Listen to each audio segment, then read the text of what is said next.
Legends of Eldorado, A Journey Across 3 Centuries. Part 1, The First Expedition, 1595. The humid air clung to Captain Mateo Vargas's skin as his galleon carved through the Orinoco River. The year was 1595, and the Spanish Empire, swollen with gold from the New World, still thirsted for more. The rumors had reached King Philip II's court, a city of gold hidden deep within the heart of the jungle. A city they called Eldorado. Mateo wiped the sweat from his brow and glanced over the weathered map in his hand, its corners curled, its ink faded from generations of whispers and hearsay. His orders were clear: find the golden city or die trying. Behind him, his crew worked tirelessly. Soldiers with pikes and muskets, sailors hardened by the sea, and priests clutching their crosses, each man driven by a different desire: wealth, glory, salvation. Father Rodrigo stepped beside Mateo, his face pale despite the tropical sun. These jungles, they speak of death. The natives call this place cursed. Mateo smiled grimly. Or perhaps they call it sacred, because of what they hide. The Orinoco grew narrower, choked by hanging vines and hostile creatures watching from the trees. Jaguars, anacondas, and worse, tribes that had never bowed to Spanish steel. Yet Mateo pressed onward. Weeks passed, and the jungle swallowed them.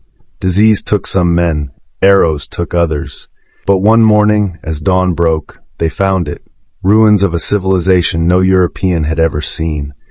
Pyramids wrapped in moss, statues with gemstone eyes, and golden fragments strewn across the ground. Mateo's heart pounded. Eldorado was no myth. Yet as they ventured deeper into the ruins, the jungle roared with fury. Ambushed by warriors in feathered headdresses, half of the expedition fell within minutes.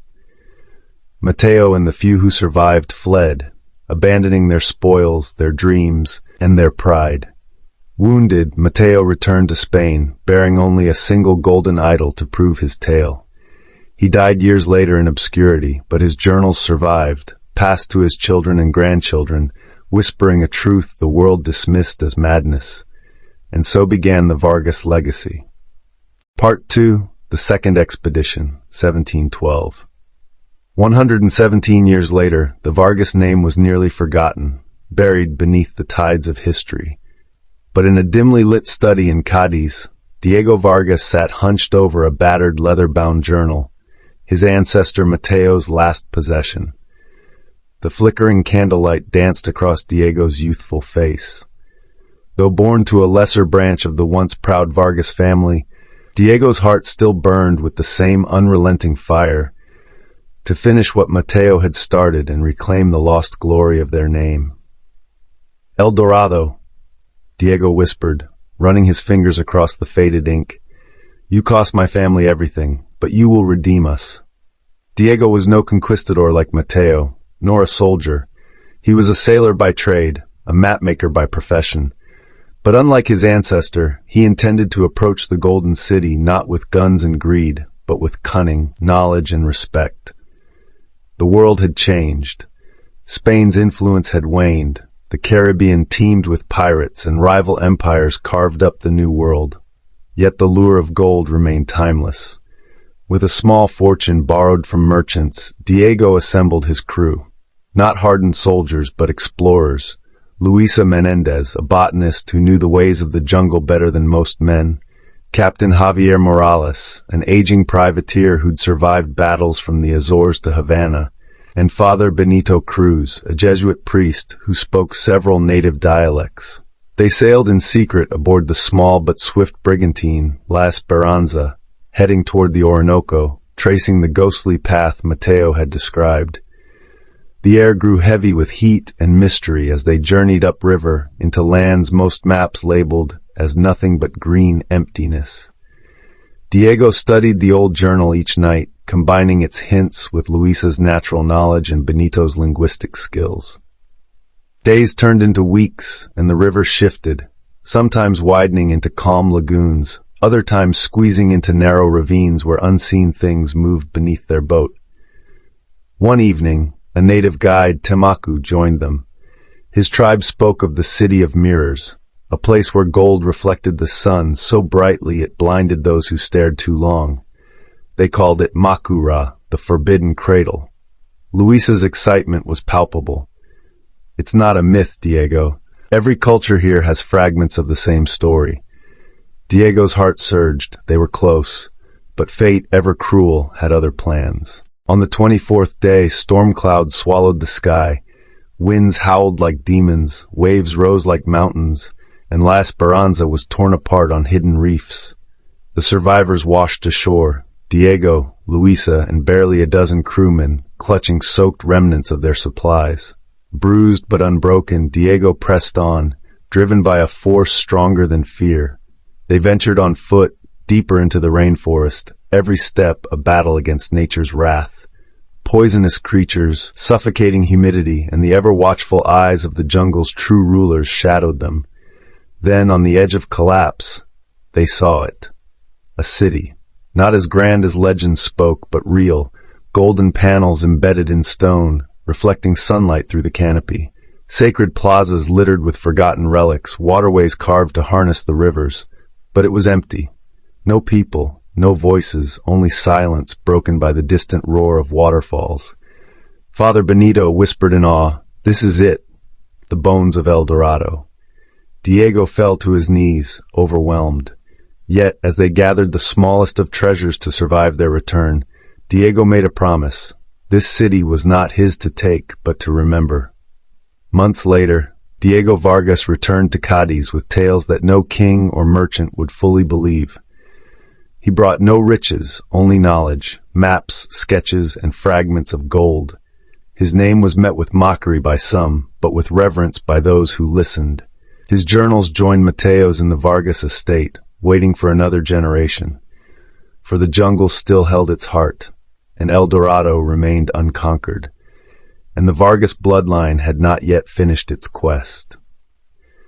Part 3, The Third Expedition, 1839. In the year 1839, the fires of exploration were raging across Europe. Empires sent their finest men into uncharted territories, hungry for fame and conquest.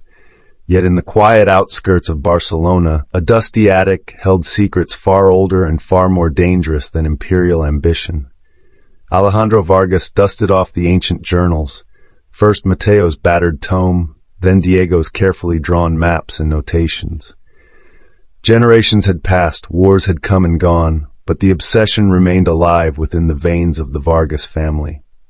Alejandro was not a man of swords, nor did he serve any king. He was a scholar and explorer in a new age, where science began to rival superstition. Yet as he turned each crumbling page, his heart quickened. The golden city, Eldorado, still whispered across time, taunting him to finish what his ancestors had begun. At 29, Alejandro was already a seasoned adventurer. He had traversed the Alps, sailed through Mediterranean storms, and chronicled unknown tribes in West Africa. But nothing called to him more than the lush, dangerous heart of South America. He secured funding from the Royal Geographical Society, promising not gold but scientific discovery, an uncharted civilization lost in the depths of the Orinoco Basin. With approval granted and a sponsorship letter in hand, Alejandro began assembling his team. Among them was Professor Emilio Duarte, an archaeologist famed for decoding forgotten languages, Sofia Valencia, an artist whose watercolors captured the soul of distant worlds, and Captain Ramon Ortega, a hardened Navy officer who had seen both glory and horror in distant seas. In March, their expedition ship, La Fortuna, set sail across the Atlantic. The crew numbered 20 souls, each bound by adventure, some by greed, but all by the lure of the unknown. The Orinoco River welcomed them with its familiar deceit, a beauty masking unimaginable peril. Alejandro reread his ancestors' notes, aligning Mateo's first path and Diego's corrections, adjusting for shifting riverbanks and forgotten settlements. They pressed deeper than any Vargas had before, bypassing known trading posts and trekking where even seasoned traders dared not wander. They encountered tribes who regarded them with wary respect, stories of the city of the blinding sun still echoing in local folklore. By the 5th month, they reached the Valley of the Lost Echoes, a hidden basin surrounded by mist-laden cliffs. Alejandro's compass spun uselessly, and Ramon's seasoned instincts faltered. The deeper they ventured, the less sense the natural world seemed to make. Time stretched, stars shifted in the sky, and the jungle grew unnervingly quiet. One morning, Sophia's brush froze in mid-stroke. Before them stood a wall 50 feet high, carved directly into the cliffs, shimmering with embedded flecks of gold. Twisted glyphs and serpentine idols lined its surface, identical to the symbols Mateo had hastily scribbled centuries before. This is no coincidence, Emilio whispered, tracing his fingers over the etchings. The golden city lies beyond. Alejandro ordered the team to set camp, his heart burning with purpose. But El Dorado, like a jealous spirit, did not reveal itself without resistance. Within days, strange illnesses spread through the crew. Men heard voices in the night. Shadows moved where there was no light, and the jungle itself seemed to rebel. Ramon, skeptical until then, tightened security, yet one by one, men vanished into the mists, never to return. Alejandro pressed on, leading a reduced group through hidden pathways, deciphering ancient mechanisms, until they reached the heart of the valley, a vast subterranean temple veiled in golden light. Inside lay murals of a civilization that predated all known history, men of bronze skin clothed in woven gold, standing beside creatures lost to time.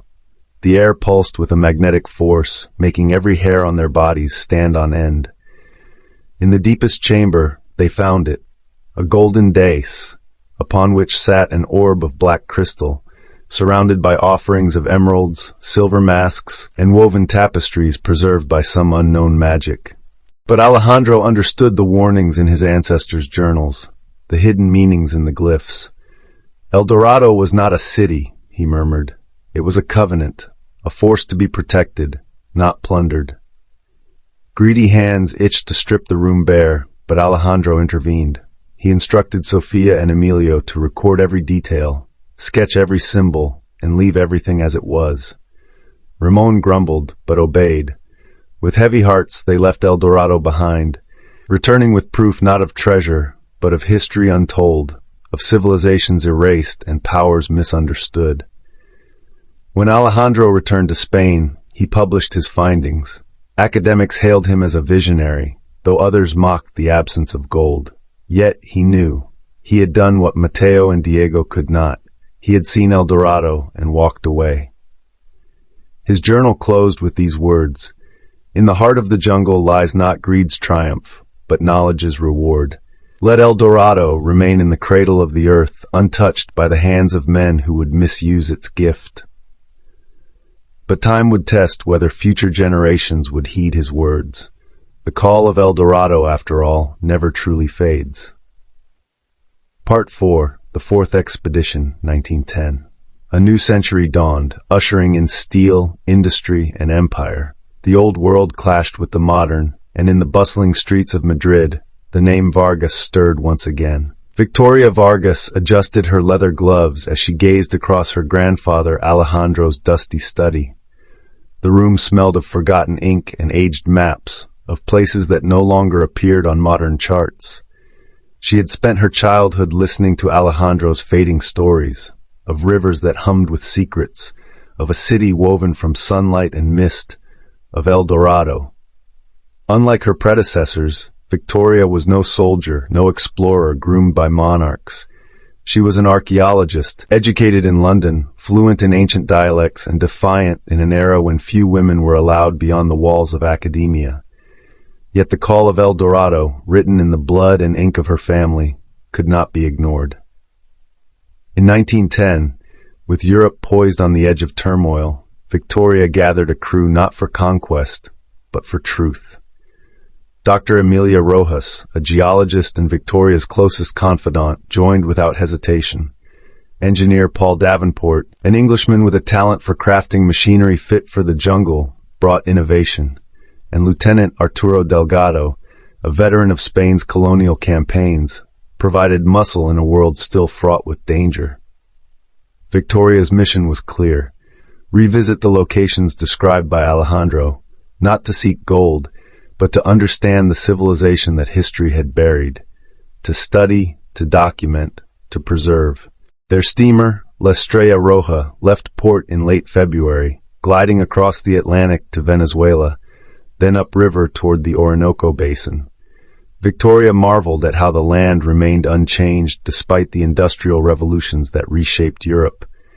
But something had shifted in the world since Alejandro's time. As they traveled deeper, they found signs of intrusion, scavenged ruins, looted burial sites, foreign flags planted on sacred grounds. Treasure hunters, mercenaries, and corporate agents had been here, chasing legends for profit. Victoria's determination sharpened. Guided by Alejandro's writings, they located the Valley of the Lost Echoes after months of travel. Yet what awaited them was devastation. Collapsed temples, scorched carvings, the remnants of reckless greed. The cradle of history had been cracked open and left to decay. Heartbroken but undeterred, Victoria pressed further, deeper into the rainforest, past where any map had dared reach. With Emilia's geological expertise, they unearthed hidden passages beneath cliffs once considered impenetrable. Paul's mechanical ingenuity cleared obstacles others would have deemed impossible. At last, they discovered something new, uncharted caves lined with forgotten murals depicting the rise and fall of an ancient people. The paintings told of an agreement between men and the earth, of a balance maintained by the guardians of Eldorado. Gold was not their currency, but their burden, a power sealed away to prevent catastrophe. In a grand cavern, Victoria uncovered a sealed chamber, its entrance marked by the intertwined serpents and jaguars of the old world. Inside rested no piles of gold, but knowledge, carved stelae, ancient codices shielded in obsidian, relics untouched by time. For weeks they documented every symbol, translated every line. The revelation was profound. Eldorado was a metaphor for harmony with nature, a city whose wealth was its wisdom, its peril lying in the greed of outsiders. But the jungle was watching. On their return journey, a group of armed looters intercepted them, hearing rumors of a Vargas expedition. Victoria refused to reveal the chamber's location, even as guns pressed to her temple. Arturo, outnumbered, chose defiance. He detonated the cliffside path, burying the trail, ensuring the tomb remained hidden for another century. They fled through secret river routes, battered and mourning the loss of precious artifacts stolen by the looters. Yet they safeguarded the most vital knowledge, photographs, rubbings, transcriptions. Victoria returned to Madrid with scars and stories, hailed by scholars as the woman who had finally unraveled the myth of Eldorado. She published her life's work, shifting the world's perspective from greed to reverence. By the fourth day, they reached forbidden coordinates passed down from Victoria, places untouched by corporate surveys, shielded by nature's fury. Quan launched stealth drones, revealing sites Helios had missed, hidden sinkholes that led to submerged caverns, vine-draped ziggurats swallowed by the canopy, and underground lakes shimmering with unnatural luminescence. Deep within the caverns, Luis confirmed the symbols, the same protective scripts that Alejandro and Victoria had chronicled. Warnings against breaking the balance, depicting consequences too dire to dismiss as superstition. But time was their enemy. Satellite images showed Helios moving closer to the inner basin, heavy machinery carving roads, earth movers preparing the riverbanks for deforestation. Within days, the ancient defenses would be disturbed, and the wrath Victoria had feared would awaken. Isabella's team worked without rest. They triggered seismic disruptions to collapse pathways, planted magnetic disruptors to confuse Helios's drones, and mapped untouched sites for future protected zones. But it wasn't enough. On the seventh night, as rain lashed against their camp, Amira's sensors detected large convoys moving directly toward a cluster of caves, one which Luis believed housed the main conduit of the ancient power. Isabella made the decision that had defined every Vargas before her, to go into the depths and ensure Eldorado's secrets remained safe. They entered the cave system through flooded tunnels, navigating labyrinthine passages adorned with gold-veined walls and ancient murals that shimmered under their headlamps. Isabella's heart raced as she traced the steps her family had dreamed of for over 3 centuries. In the final chamber, they found it, the core shrine of Eldorado. A crystalline heart suspended within a temple of gold and obsidian, humming with an energy that pulsed in rhythm with the earth. It was alive, ancient, and aware. Luis interpreted the murals with trembling hands. "The shrine holds the balance of the rainforest," he said. "It amplifies the life force, maintaining equilibrium, if it's tampered with." Isabella finished for him, her voice grim. "The collapse will be catastrophic, not just for the jungle, but for weather patterns, water systems, possibly global consequences." Helios breached the outer perimeter. Explosions echoed through the cavern systems. Isabella had one option left, the fail-safe described in Victoria's last untranslated note, a sequence that would bury the shrine in an avalanche of earth and stone, sealing it deeper than any technology could retrieve.